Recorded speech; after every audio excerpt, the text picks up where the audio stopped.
My next guest was asked by a friend if he could help bar patrons relax after a long day's work. Over the next 16 years, he transformed this into Australia's largest corporate and event massage company called 3 Minute Angels. From such humble beginnings, he now counts Qantas Airlines, Microsoft, Officeworks and PepsiCo amongst his clients.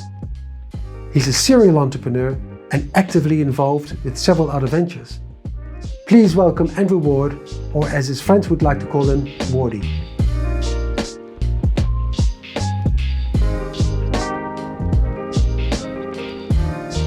Andrew. Hi. How are you? Very good. Excellent. Should we shake hands? Let's shake hands. That's a good idea.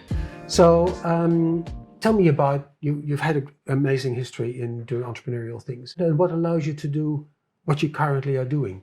I'm probably a portfolio entrepreneur. Mm-hmm. So there are lots of people who are entrepreneurs in a specific space, like a segment, and they get very good at that. So you'll find fintech entrepreneurs who go from fintech to fintech or something like that, or retail entrepreneurs. The sort of way that I do entrepreneurialism is I have a few businesses that are, or like a few sources of income that are more mature, and then some that are more speculative that I'm working on. And so that sort of portfolio approach works for me because I guess of my history and my background and my interests are diverse.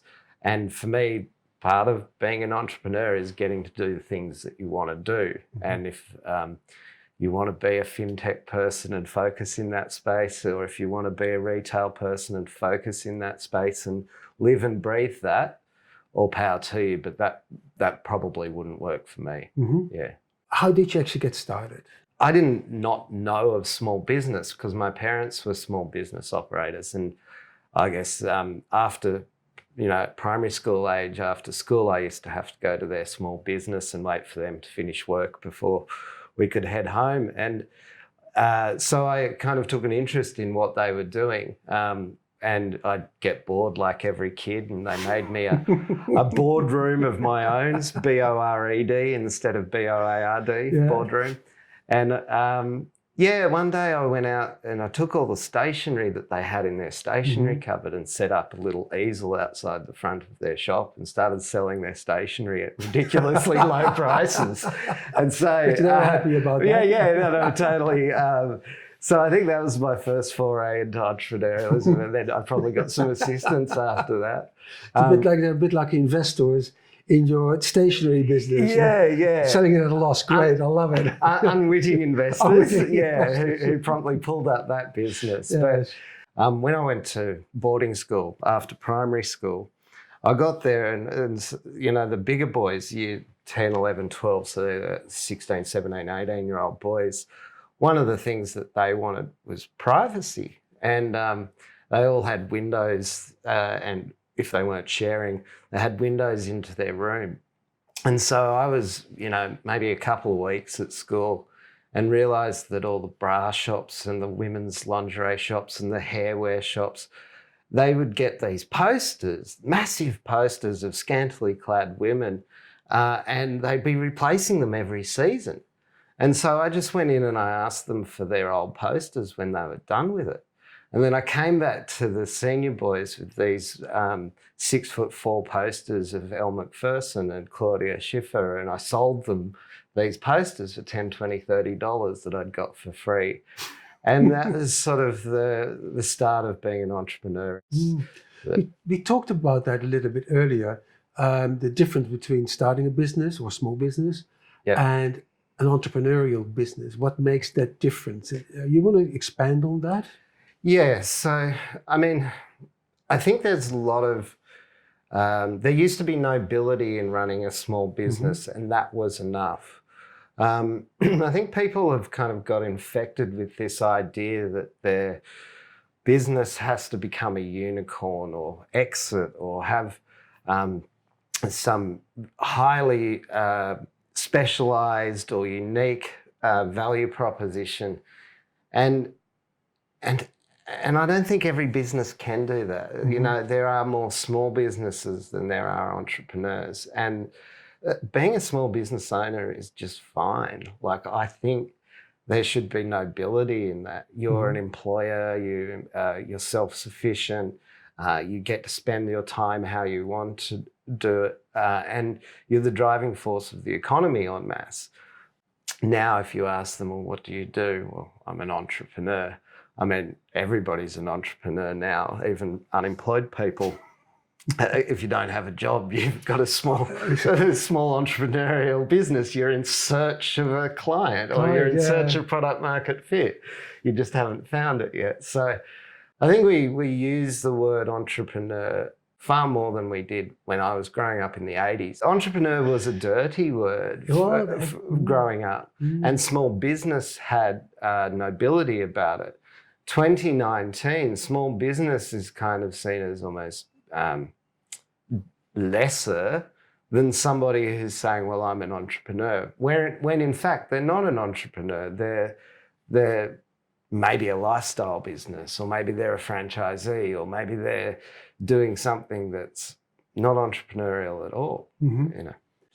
So it comes down to, I guess, the definition of the word entrepreneurship, and like all words, they shift over time with the tastes of things.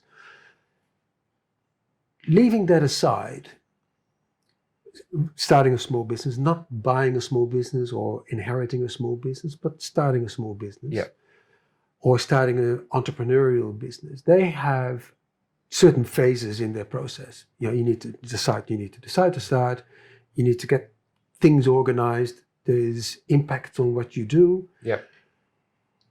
How much of that is similar, in leaving the word and the definition of the word, how much do you think that is a similar process?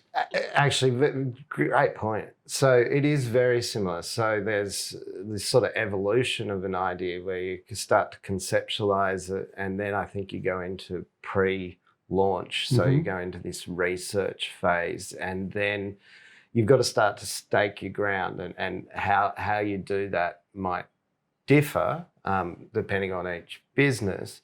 And then you start to, like, what I think the modern agile terms are, you start running hypotheses and testing the market and stuff. And that is all that sort of search period, that startup initial phase.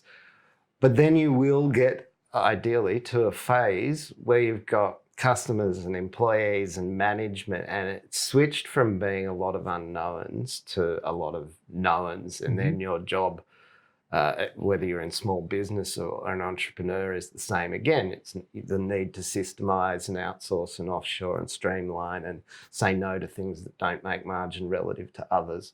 And so, yes, whether it's a small business, whether you're starting a small business or you're an entrepreneur, certainly the phases of conceptualization, research, staking your claim, growing your claim, and then managing your business, they're the same thing.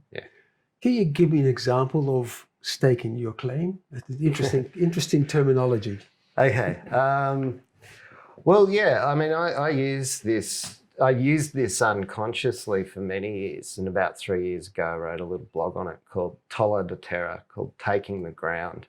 Tolla de Terra? Tolla de Terra is Latin for taking the ground. Okay, So essentially the idea is, if you think that something should exist, like it's a cool idea and it would be worthwhile to explore as a commercial, so many people then leave that at the idea, and they don't do enough with it. So they might get stuck in research or never do the research at all. And then there is the ability to go through research at such a pace or at such a level that you're satisfied. Well, don't wait for somebody else to stake that ground and name it and define what it is. Do it yourself. So a couple of examples that I've had in my career over the last 6 years. So in 2012, I was looking at the crowdfunding space. I was interested in how the peer-to-peer lending market had worked, how things like bands were getting funded and product companies were getting pre-orders and they were establishing themselves. And I thought, wow, this is just amazing. It's mobilizing people to get behind the things that they love and create them. So it really hit a sweet spot for me. But as the discussion turned to equity crowdfunding. I found myself grossly inadequate to participate in that in a meaningful way. I'm not a lawyer, so I can't tell people about the Corporations Act, not an accountant, so using the financial instruments. And I didn't have a crowdfunding platform of my own. But when the government was looking overseas to England, they were saying, equity crowdfunding, we should explore that in Australia. And I was like, damn straight you should. Right? So knowing that I didn't have the necessary qualifications, but I knew there would be a market, I registered a domain and I went on LinkedIn and I created a group and we called ourselves Crowdsourced Equity Funding Australia, CSEF. And I then called up the CEO of Possible and then Small Scale Offer Board. And I said, have you seen that the government's put out this 45 question request for submissions? You know, what I think we need to do is organise ourselves so that we sing with a common voice. If they see disunity amongst, you know, approaches that's, you know, drastic, then the government's not going to do much. So can we coordinate our responses? And so, yeah, we had a few hangouts on Google Hangouts and we used Google documents to distribute and share the questions and collaborate. And then all of us put in our own submissions, but we were aware of one another's submissions so that as the government were reading it, they could kind of get the feeling of a united front, or what was agreed and what wasn't agreed. And so by doing that organising role for crowdsourced equity funding, there was another group called the Crowdfunding Institute of Australia who were more around peer-to-peer and other types of crowdfunding. And we came together and we created a peak body for all types of crowdfunding. And as a result, I've been a director on the peak body for crowdfunding in Australia for a couple of years. But the reason I'm in that position was because even though I knew that crowdfunding I thought would be awesome and I thought the government was making moves there, I didn't have a qualification to be there. But what I did with no money really was just organise other people so it made it easier for them. And I kind of took the ground. I took the name of, you know, Crowdsourced Equity Funding Australia, like not, you know, the Central Coast. You know, so in that context. Take the high ground, right? Yeah, go and to then, the top. Yeah. You know, then you're at the table and then it's up to you to be able to leverage that into commercial, credible or other outcomes that you want to get. And so, you know, for me, that experience with all the crowdfunding platforms has gone on to inform other things like I run an incubator for cooperatives and member-owned organisations. And they often struggle with funding. And, you know, the idea of crowdfunding is that whether you put $500 or $5,000 into a thing, you're probably emotionally invested in the success of that business. And so the natural home for most crowdfunding enterprises is more often as a mutual or a cooperative where our vote is determined by our participation, not the number of shares that we have. So, you know, crowdfunding let me look at co-ops differently. That lets me just kind of explore a new and emerging space there. But it was only because in my head it was like, that's a good idea. I've got nothing else to offer except organisation, and that's enough. And it has been. So I want to take you back a couple of steps. Yeah. And what I find interesting is which you said you had essentially no skills in the area. Yeah. You didn't have a product or service. Yeah. You started a business in concept. Yeah. A LinkedIn page and a business name. Just a business name. Yeah. And you were in business, right? That's all it took. And your investment was?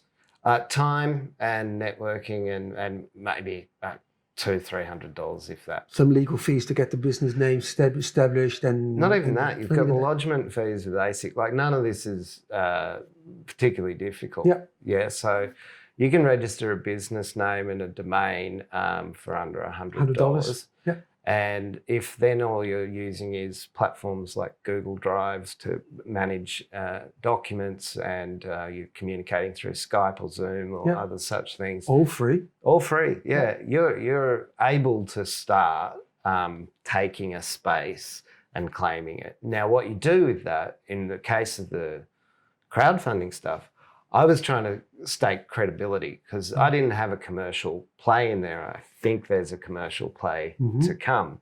But to get into that space, if you're not an accountant or a lawyer or an economist, and it's about advising government on policy, and you've never been successfully through university, you probably don't get a seat at the table. Probably not. So if you've got nothing, organize, right? Like, people forget that organization is a really useful skill. And an entrepreneur, in the French kind of version of it, is they organize resources from one area where it's currently deployed into an area of higher value. And it even goes to the point, we talk about companies, but companies and other organizations, the umbrella name is organization. Exactly, yes, yeah, exactly. So that's it. The idea is that people can be incredibly organized in their daily lives, like run the local school volunteers or the surf club. And then when they think about organization in terms of creating a new venture, then they suddenly lose confidence in their ability. Brain freeze happening. Yeah, and I think a lot of them attribute, I didn't do a business degree, or I don't have those initials that justify being at the table. And I think that they might have missed a glorious opportunity, which is, you don't need those things. You need to be more organized than the other person. Innovative. Yeah. So rather than looking for what they don't have, looking for what you do have. Yeah, and I think I talked to you off camera about this before, but it comes back to the point around why I've got a portfolio and what I can do because I've got a couple of streams of income, right? So I've got a business that I've been running now for 18 years. We've gone through startup growth and maturity, and now it's sort of in that stage where I can let it run. In fact, the more that I interfere with it, often the more that I'm just causing work for myself to make myself feel useful than actually improving the underlying business, because everyone's kind of good at their stuff. Doesn't mean it's no work. I put in 4 lots of 4 days a year, so 16 days a year, plus an hour a week and an hour a month. They're sort of locked in stone. But it does give me an average salary for the sake of essentially a revisited version of a 4-hour work week. And then with the rest of my year, outside of family and all those sorts of things that you want to have in a full life, I get to choose where I put my time. So those people who, maybe don't have to work or aren't working full time, or the expectation is that, you don't need to be bringing in the big bucks now. Part of what stops other people organising is that they look for a way to make money before they start doing the work that's necessary to create an idea. As a portfolio entrepreneur, I'm secure in that enough money is coming in, and so I can volunteer to do the work that others won't do. I can organise them to have a better experience than they would compiling submissions to the government each on their own, right? And by doing that work for free and work that anybody can do without any qualification, you do get a seat at the table.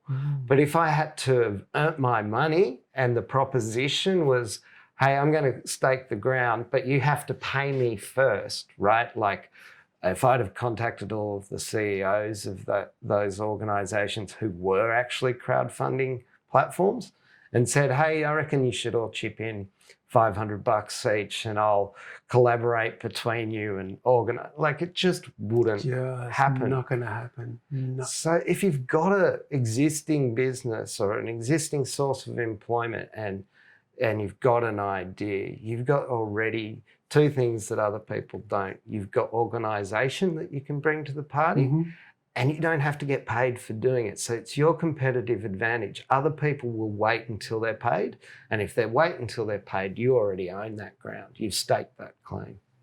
It's not the same as bootstrapping, but it kind of is. Yeah, I think, maybe people who are working with yourself might be thinking, okay, there's a business opportunity.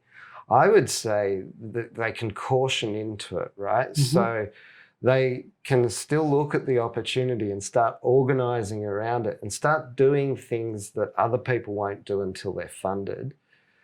And as they start to get the credibility or the commerciality around the idea, drop back from full-time to part-time, and then put in more of the time, expecting a bit more ramp up in commerciality or exponential leap in credibility. So commerciality is not always being put off so far in the future that it never happens. Yeah, it's an important component. Yeah, like you're not in it to have fun only. Yeah. But you know, if you're in it for fun only, that's called a hobby. Yeah, exactly. So the idea is that you've got an advantage the longer you can hold on to the income before you have to turn it commercial. You can you can do a lot, and then when it's time to switch it on, it should be ready to be switched on, because it is a marathon. It takes longer to get a business started than you ever think. So if you've got an idea, the alternative to what I'm suggesting is you've got an idea, you're in an employed job, and you kind of go, I've got long service leave coming up. That'll give me about 4 months of full time.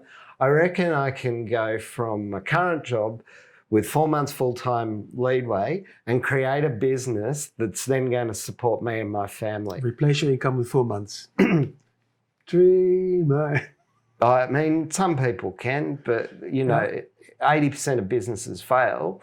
And therefore, I think it's really quite a risky strategy to go, I've got 4 months to work out how I'm going to be in the 20% of businesses that don't fail in the first year. Yeah. Not quite as harsh as that, but they certainly do fail. Yeah, and because things do take a lot longer, and it takes more time, and it takes more money. Yeah. And the more you stretch that out, eventually you're going to end up with that precipice. You're at the edge. What do you do at that point? And I think that one of the issues in Australia is that we don't really acknowledge that 80% of businesses fail. And we encourage people out of the workforce into businesses. We encourage them to start small businesses. The banks won't give them money unless they secure their small business loan with their residential property. And I mean, it's really telling the number of people that I've come across in the 20 years that I've been doing this who've suffered from nervous breakdowns, divorces, ill health, because they've gone into business, they've staked the family home on it, and they've had a 8 out of 10 chance of failing, and it's come to that, and it really, really badly affects people not knowing how to fail, or not knowing how to start in such a way that you reduce your chances of failure. Yeah, it's that risk reduction process. Yeah. And recognizing when. See, what I often hear, and makes me really annoyed. People say, "Don't ever give up. Whatever you do, don't ever give up." That's such wrong advice, but it is correct as well. What I mean by that is, don't ever give up on your dream of achieving your dream. Yeah. But if a project is not working, dump it. Kerry and I are big on teaching people that you don't spend money to achieve what you need to do. Yes, sometimes you have to. Not having money is the best idea. Best idea. Because that really forces you to think about it and use your brain.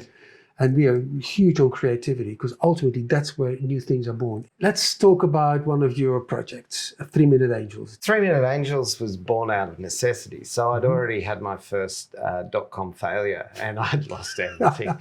And I really didn't know how I was going to make ends meet. And I had this first idea around 3 Minute Angels could provide like a date emergency kind of service. And the reason I came up with that idea was all my mates were in our early 20s, were going to the pub on a Friday night and spending their time talking to women and having a great time.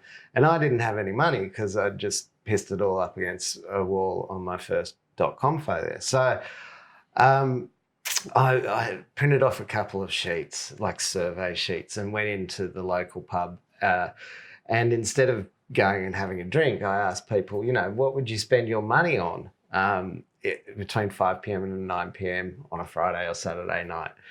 And I had a list of things like, would you want breath fresheners like a date ambulance, or access to condoms, or, a sewing kit to fix your button on your shirt? And one of the options was massage. Would you want a massage while you're out? And I was surprised at how many people were up for that idea. So I had a mate who worked at a bar in the city, and I convinced him to let me on a Friday afternoon come in and give 5-minute massages to the after work crowd. I figured they were there to relax and unwind, and massage had proven popular in the research.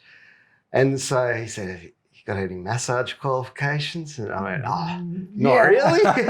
And but I know how to give a safe massage. And he goes, "Well, how are you going to charge them?" And I genuinely hadn't thought about that up until that point. And I was like, well, if they don't like it, it's free. And if they do, they can pay me what they think it's worth. Equipped in jeans and a T-shirt, nothing looking like a logo, I kept approaching tables and saying, "Hi, I'm a 3-minute angel. I think I'd like to give you a 5-minute massage. Would you like one?" And they'd go, "Well, why are you called 3-minute angels and you do a 5-minute massage?" And then I was in a conversation with them. And most of the time, someone at the table would either get a massage or would say, "Oh, this person's really stressed, they need a massage." And then you were in the table, and then you'd get everybody around the table, and the table next door had seen the massage. Yeah. And it self-propagated, and I was surprised. So I went back, and a very attractive flatmate, Shish well. Oh, yeah. So I convinced her to come out on the Saturday night with me and do the same thing. And she made even more money than I did. And I was like, well, I think we've just found a way to do it. But before that, I'd maybe thought the massages could be done in conjunction with the shoe shine guy in the QVB. And that's the big Queen Victoria building for anyone outside of Sydney. And then, that idea lasted half an hour because the shoe polish and the business shirts, like I paid more for laundry in that first half an hour because I put boot polish on people's shirts than I would have made. So testing it in the pubs was a great idea. It was a good idea. So now that's the origin of 3-Minute Angels. And then we were fortunate, we got a contract with Qantas to do the airport terminals. So there was a lot of dwell time. This is early 2000s. Dwell time.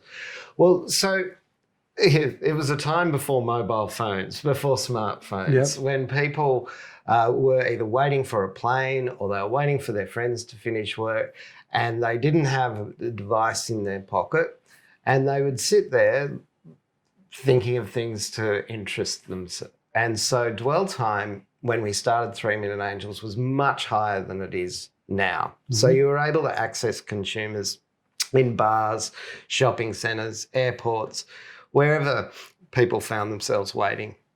These days, I don't know if a consumer market for 3-Minute Angels would work. So in 2016, we had another go at a Westfield shopping centre, and apparently one of the busiest in Australia. But people had no dwell time. They were either pushing a pram or a trolley full of groceries or the buttons on their iPhone. Yeah. And I think we as maybe a market have got to come to terms with there's no such thing as downtime or dwell time. But when we were establishing, the airport was a great place of dwell time because you'd get delays with weather, you'd get business people sitting there, and they were stressed and anxious. We knew that because we were also starting to get corporate work.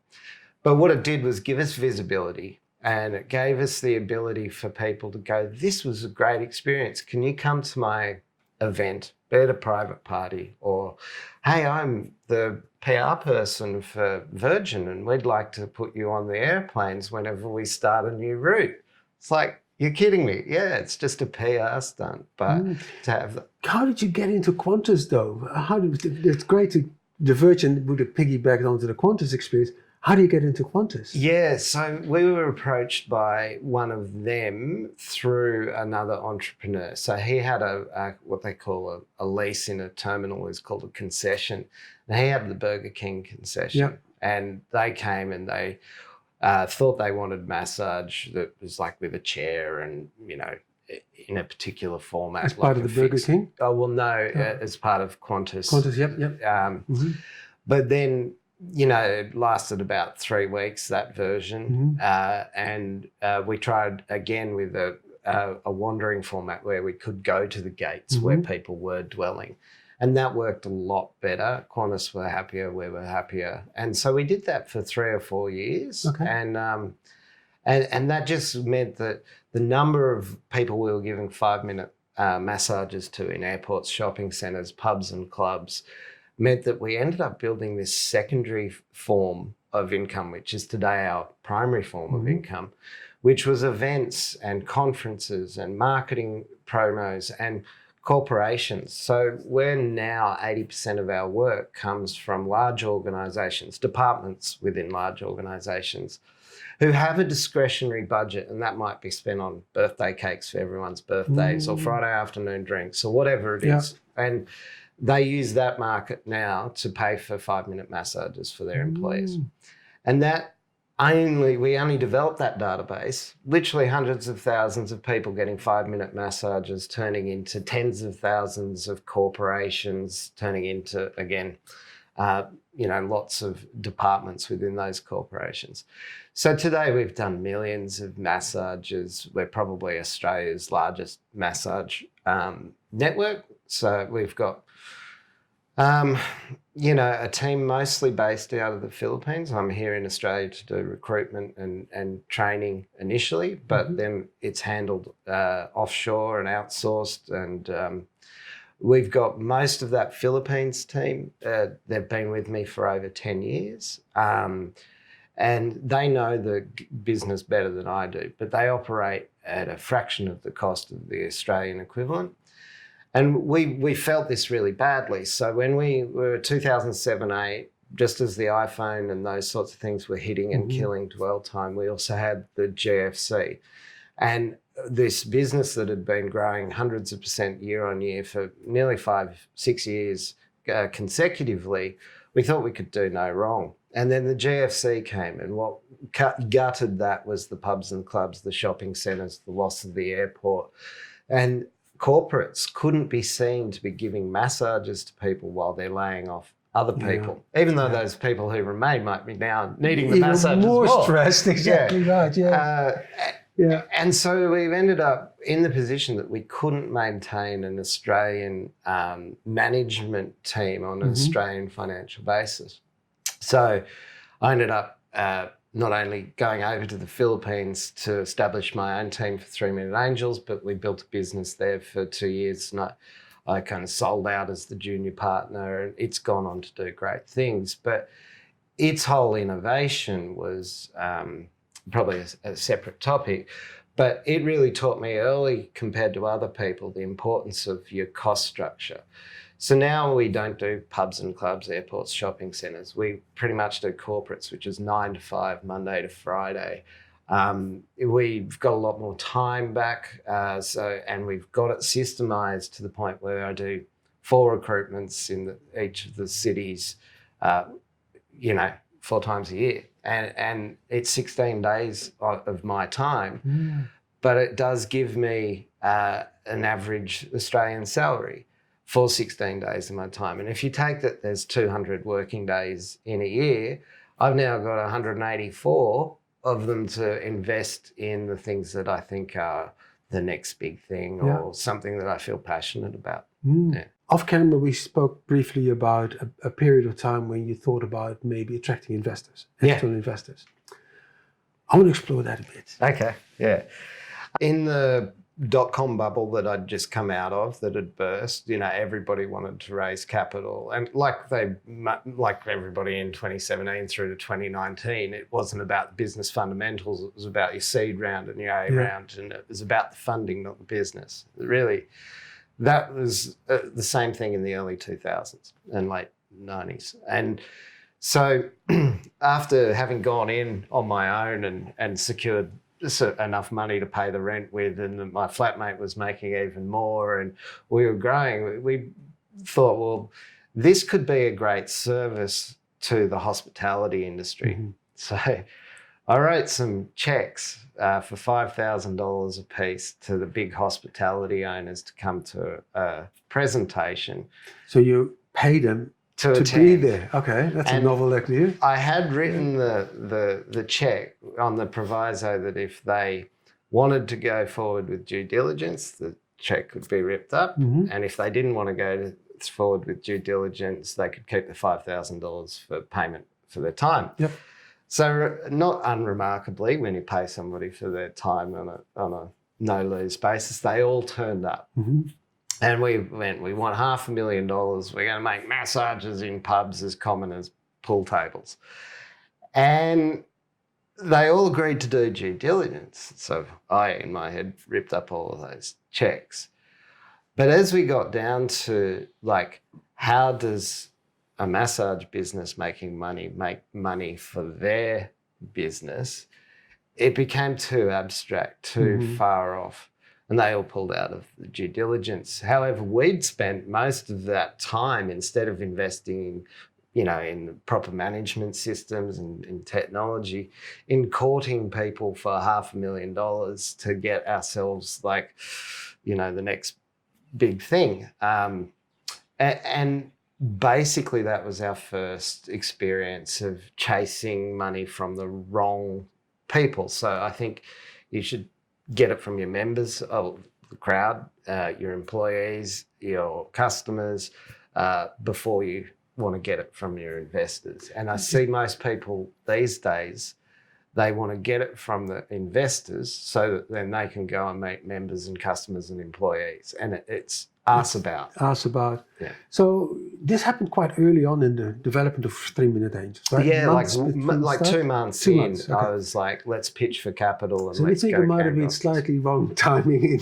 If we'd have got the money, we would have pissed it against the wall, and we wouldn't have learned all the things that we needed to learn in order for me to now sit here 18 years later and say it's a systemized running business. Mm-hmm. If we'd have been given that money, we would never have invested the systems. We would never have understood our market well enough.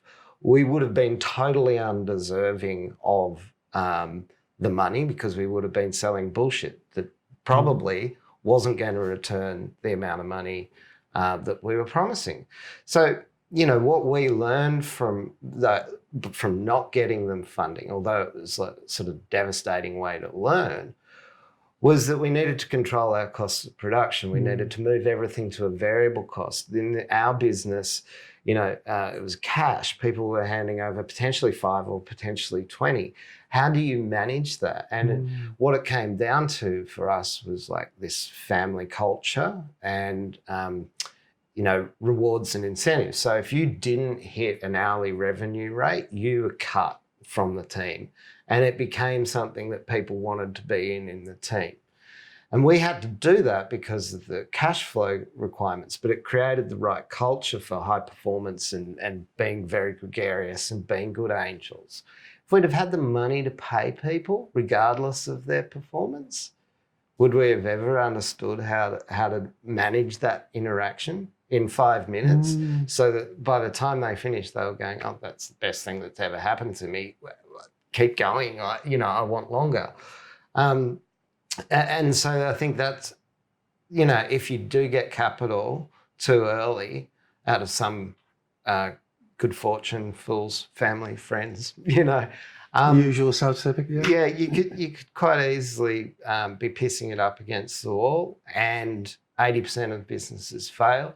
So it is a huge risky investment to ask for investors' money pre-revenue. you go out there, you get your core proposition working. And I'm telling you this from experience. You don't rush to go and get investment. You rush to scale it so it's sustainable, and then investment will find you. You know. Sounds to me also that what you're actually selling to the end consumer, the people who are enjoying the massage, wasn't just the massage, but it was the experience of interacting with a friendly, bright person. You know, that whole. Absolutely. So massage is just the medium for for the message. And the message is about, we were quite clear on what our brand values were. So we did work consciously on building a brand. So when our recruitment happens, you start off as a mortal, and if you're in training, you're a Nephilim, which is a half human, half angel. And then you become a cherub and an angel, and you could become an archangel or a guardian angel. So there's like an ascension pathway. And likewise for our customer, we understood they were after communication, holism, transformation, and vitality. So we'd hire for those traits and we'd reward those traits. And we named, our team's hosts of angels, and we each had, the host was either Ambriel, Acriel, Gabriel, and these stood for holism, transformation, communicational vitality. And so you'd get teams that were working together to get revenues that each of them individually needed to achieve, and competing with one another to try and be the most of value against one another. So they wanted to be more communicative if they were the Ambriel. They wanted to be more vital if they were the Acriel.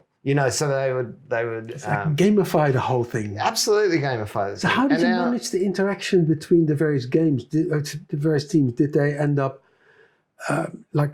sometimes when you gamify things, you end up with unintended consequences, or rivalry, and rivalry turns into, tribalism, and we all know what happens with tribalism, right?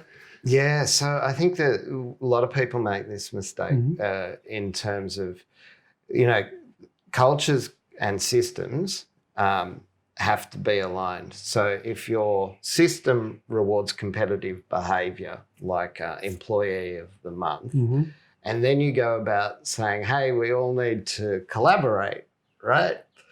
Then you can't have a single winner if you want collaboration. You need team rewards, right? And so, if you're going to create a competitive environment, you can give an employee of the month. And that's totally right, because your culture and your systems will be aligned. And you could do team rewards and talk collaboration, and your system and your culture will be aligned. What I see happen most of the time in businesses, large organisations, that's what we do most of the time, is go into large organisations. They talk the talk of collaboration, but they're usually involved in in a game of accelerated returns for shareholders. So that really is suppressing other stakeholders, like they're keeping prices inflated for customers, or they're keeping wages depressed for employees in order to give an accelerated return. So when you're in a system like that and you find that the processes reward you for individual performance, like you get bonuses and 360 reviews and credibility in your own life, but then you're told to collaborate and you're given an open plan office, then it leads to all sorts of dysfunction. If you want to correct that dysfunction, it's easy to do as well. So, align the type of incentives with the type of system and be upfront about it. Hugely, competition or collaboration can work. What can't work is, confusing people about what you want them to do. Yeah. I remember years ago, there was this great little research paper I read. This was in the time when jet fuel was really expensive. Yep. And it was a budget airline. I won't name the name now. But they told their pilots, they rewarded the pilots for fuel consumption, reducing fuel consumption. So great. So the pilots were choking back on the engines, choking back on the air conditioning. So the passengers were cold and they were late. That went real well. Yeah, and then they're paying, they missed their slot at the airport. And it's hundreds of thousands of dollars. Forget the jet fuel. And the passengers won't want to fly with you anymore. But yes, your fuel bill has gone down. Yeah. So you asked how do we manage that internally? Yeah. So we were all angels first and foremost, and so everybody had to have those values of communication, holism, transformation, and vitality. And then within your team, you got team rewards. So the team who won got this statue called Daniel for a month. And they'd take Daniel, because a lot of them were backpackers, young people traveling. And Daniel was well travelled. Like he went to Ayers Rock, Great Barrier Reef. He went overseas. He's got photos at the Leaning Tower of Pisa. And what would generally happen is they'd leave their mark on Daniel, and then Daniel would be awarded to the next team. And then within that team, they'd like see who was going travelling or put him in compromising positions in, other ways. Other ways, yeah. Yeah. So and then individually, everybody was paid according to the revenue per hour they brought in. So we budgeted on $30 an hour. So if anybody did under that, they were cut. And so everybody wanted to make sure they were over $30 an hour. But if they got to $100 an hour, we'd give them a $12 cocktail and a round of applause and make them a hero. And the $12 cocktail would stop people from taking $50 and declaring it as a $50 massage when they got a $100 massage. Okay. And so you just have to be conscious of the incentives that you're providing at the individual level and at the team level, and reward the sorts of behaviours that you want. Appropriately. Yeah, exactly. Yeah. And don't ask for collaboration if what you really need is competition, and don't, shy away from it. If it's competitive, make it so. Lots of good sales environments exist in competitive environments. Marketers, the best marketers in the world, they're pitched against one another to win a contract, and they do 90% of that work in a competitive environment. Yeah, you go into most marketing agencies and they're open plan and collaboration, and you can bring your dog to work. It's almost like they're a team. What advice would you give if somebody comes to you and said, look, I want to become an entrepreneur? I think it might vary depending on their stage of life. Yep. So I have a feeling that 20s are a fantastic stage of life to look at being an entrepreneur. And I think there's another stage when you're a bit more mature, 40 to 50 and beyond, where it's another good stage.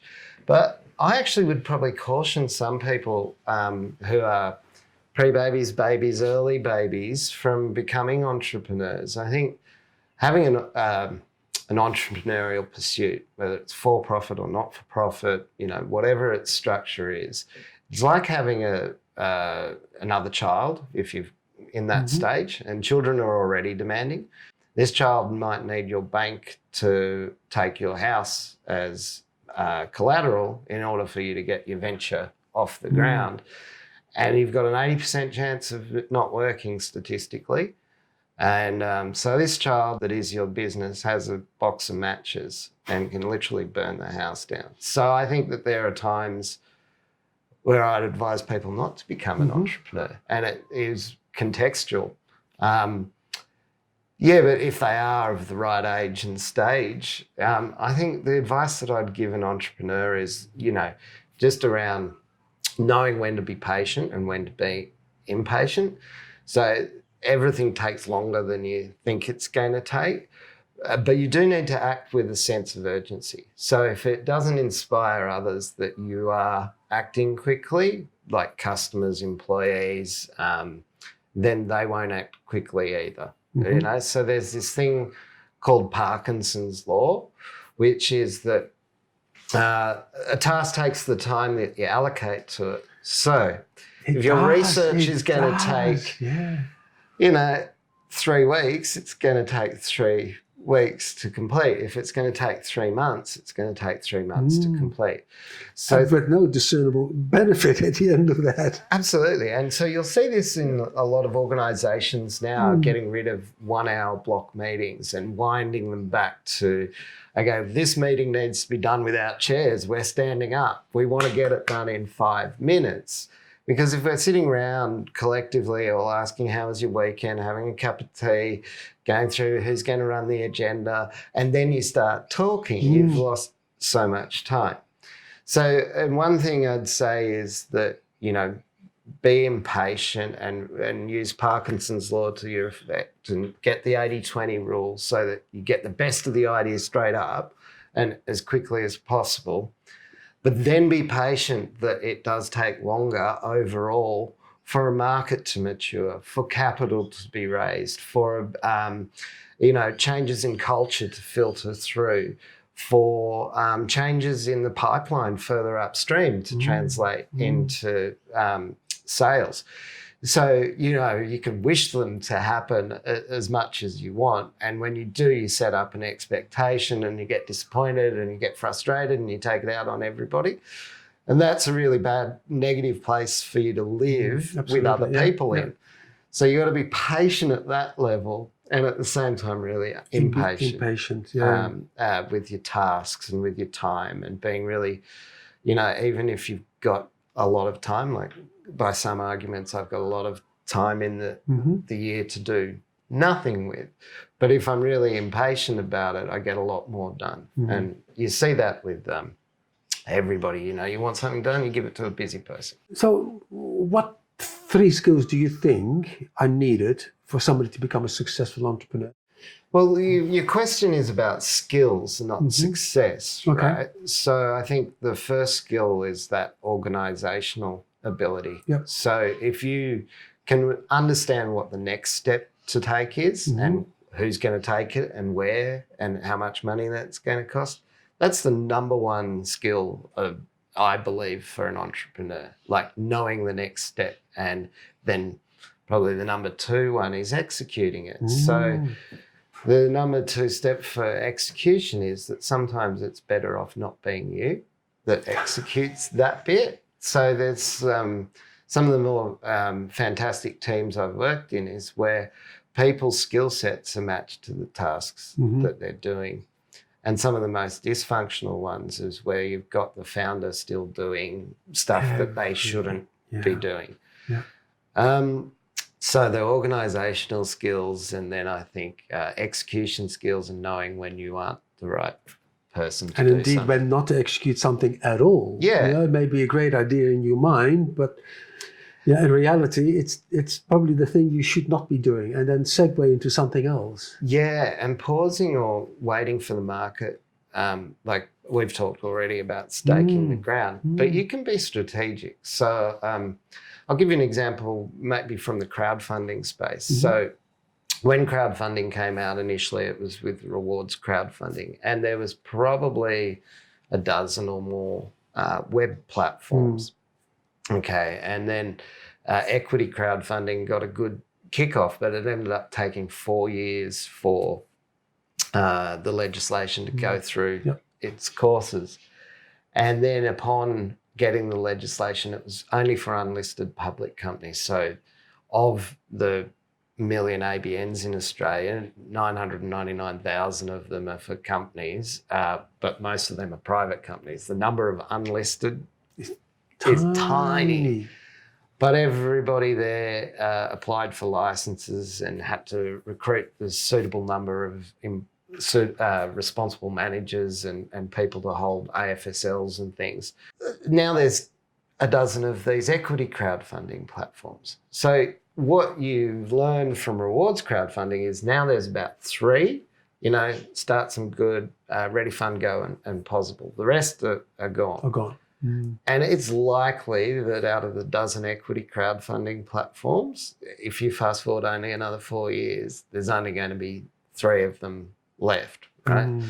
So choosing when you enter a market, I think, is really, really, it's critical. So sometimes pausing as opposed to taking the ground is the right thing to do. You gotta come in as second receiver when there's a bit of blood being let, and you know who's who in the zoo. Timing is really about, sometimes you just know not to do something because the market dynamics are outside of your control, and they've got to play out more before your opportunity is there. Yeah, and the most critical thing in all of that is making sure you listen to your head and your heart, because you get those into conflict with each other.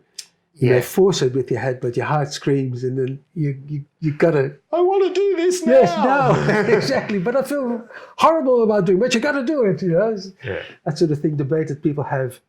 Internal dialogue. You know, you asked before about some skills, and I gave you two. I think one was like about patience and impatience, and then execution, and the other one would be handling your internal thoughts.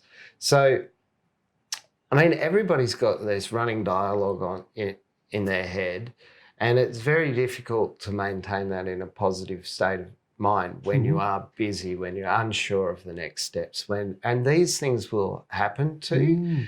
And so your ability to manage your state of mind is, I think, really critical. So something that I see is fundamental to good entrepreneurs. They manage their state of being. They're incredibly self-aware, usually. Yeah, you know? Absolutely. So develop your self-awareness and your self-development skills. Your adaptability and resilience will improve your role. You'll still have shit times. You'll feel sad and angry and bitter and resentful, but you won't feel them for as long, and you won't necessarily fall into depression, psychosis. It doesn't control you, you control it. Yeah. So to keep right-minded as a skill for entrepreneurialism, I think is really important. Stuff like what you're doing, providing a network and a community for other people to talk and share their experiences is absolutely valuable. I've been very fortunate in my entrepreneurial life to have had, like, mum and dad were supportive, right? So that's the first start. Massive. Yeah. And then, you know, I was in part of the Young Entrepreneurs organisation, and so that you're meeting other young entrepreneurs, and that helps for networking and stuff. But it also helps to know that you're not alone and that there are other people doing that. Yeah. But often if you're working so hard in your business, on your business constantly, you do start to think it's you, and you don't manage your mind's state as well. So I think it's sort of like business networks are a public health service. Yes, indeed. Fun facts.